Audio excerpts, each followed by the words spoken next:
Okay, so I came out here to start up the 96 and it actually started. I was gonna make a video of it not starting, but then it started. So I deleted that video and I just sat here and let it run, warm up for a minute, but it just skipped and tried to cut itself off. So it might do it again, it might not. I guess we'll find out in the next minute or so. But I thought it was gonna do it really quick again after that, so I started recording so y'all could see it, just in case it started doing anything. There are no lights on, you know, no check engine light or nothing. It sounds like it's running like normal. This is what it normally sounds like. But for whatever reason, it about stalled. And you know, no warning like this. It's dirty, so excuse how nasty it is. It's been parked forever. But I was hoping it'd cut off again so I could let y'all see what it does. Because last time I tried to record it stalling, my phone died and I didn't get the video. So maybe it'll do it again now for you.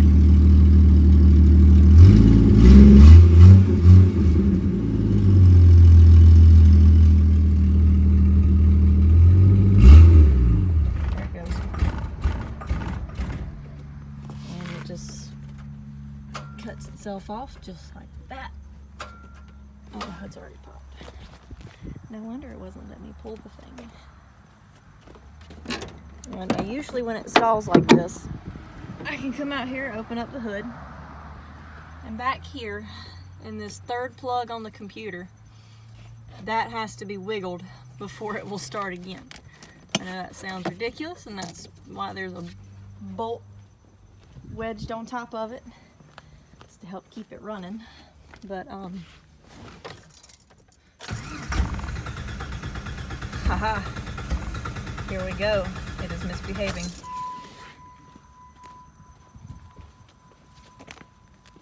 This is what I was trying to tell you about, how it gives me issues every now and again. This is the kind of issues it gives me. I used to be able to just zip tie this little plug into place, but the issue has advanced so far that I can't do that anymore. Can't get off that easy.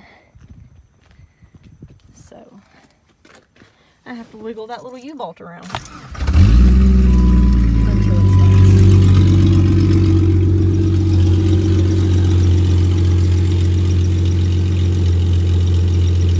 Welcome back on a video of my piece of shit Grand Cherokee.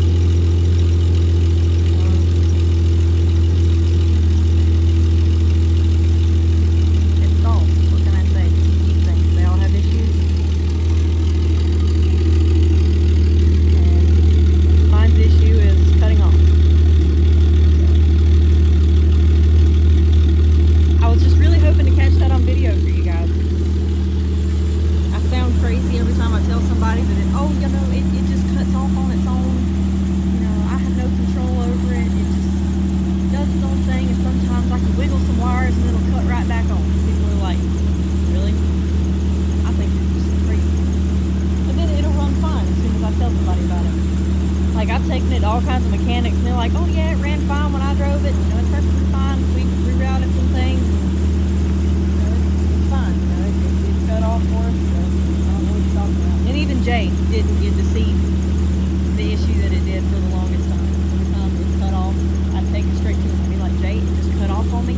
I didn't do anything to it to make it cut off. It just stopped. And I waited a couple of minutes and then it started right back up, and I drove here for you to look at it. And he'd look at it and couldn't find a damn thing wrong with it. For the longest, I thought I was just crazy. I was like, I know I'm not doing anything differently to it to make it cut off, but I know it cuts off. And nobody would believe me, but here's the truth. And you can literally wiggle that wire in the back and realize it.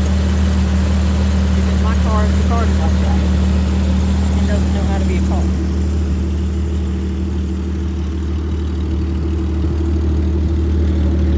And it might cut off again, I don't know. It usually does that if I try and drive it somewhere.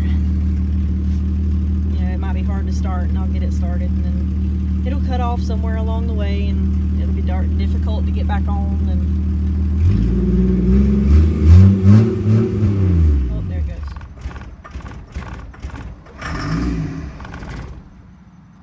So yeah, it's a Jeep thing, all right. Yeah, we'll just see if it'll start right back up. See, the check engine light goes right back off. It's not showing that there's anything wrong. But as you can tell, it refuses to start now. So we'll go back up underneath here, wiggle that wire some more.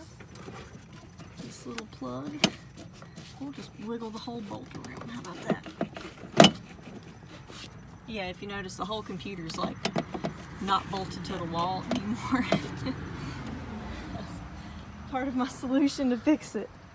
And that actually worked really well for about a week or two. Just disconnect the entire thing from the back wall of the engine bay.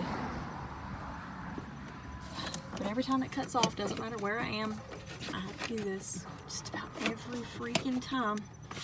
And it gets so old. It gets really old doing this over and over and over again.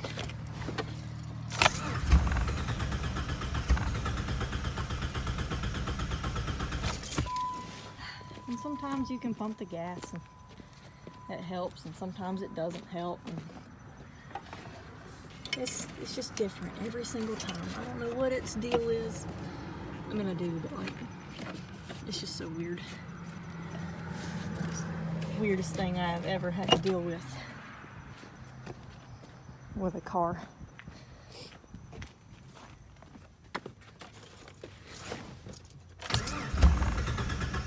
And now I guess it's just not going to start again for us. I was hoping to get it back again at least one more time before I cut it off instead of letting it stall. But it's got to be in just the right spot underneath there to get it back going. Oh, almost.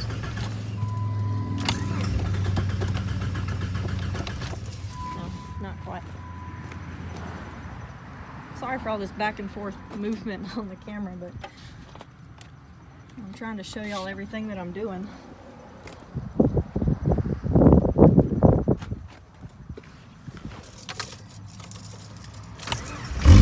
Ah, look at that. We got it. So you see what I have to deal with? This thing is ridiculous. If anybody else has come across this problem before and you have somehow fixed it, please let me know how the hell you did it, because I'm at my wit's end. I mean, they've talked about, you know, replacing the wiring harness all the way around, and some people say that you can just replace this entire computer, have it rebuilt. Someone else is just like, nah, you just need to repin, get the plug repinned. And another buddy of mine says it's all fuel-related issues. Like, I know it's not a fuel-related thing. It's obviously getting fuel. But it's an electrical issue, if you ask me. Because that's what fixes it. It's what makes it better or worse. It's all in that computer and that plug wire, whatever. But if you've had something similar happen, you know, please let me know, because I want to get to the bottom of this and replace everything possible to make this better. I've heard all kinds of things, and I've already replaced a good little bit trying to chase this down, but I guess next would be that computer. And if that doesn't work, I'll just scrap it again. That's where I got it, it's from the scrapyard.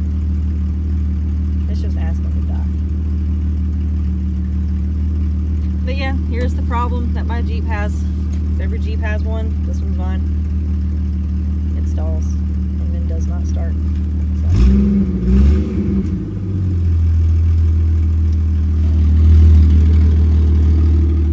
Thank you guys for watching. Hopefully I'll get this thing straightened out. Once again, this is my 96 Jeep Grand Cherokee 4.0 6-cylinder. 4-wheel drive, and the 4-wheel drive does work. scrap. Let me know what you think. Should I just scrap it and find me something else? Should I keep trying to save it? Is it telling me that it just wants to die? Is that it? It just wants to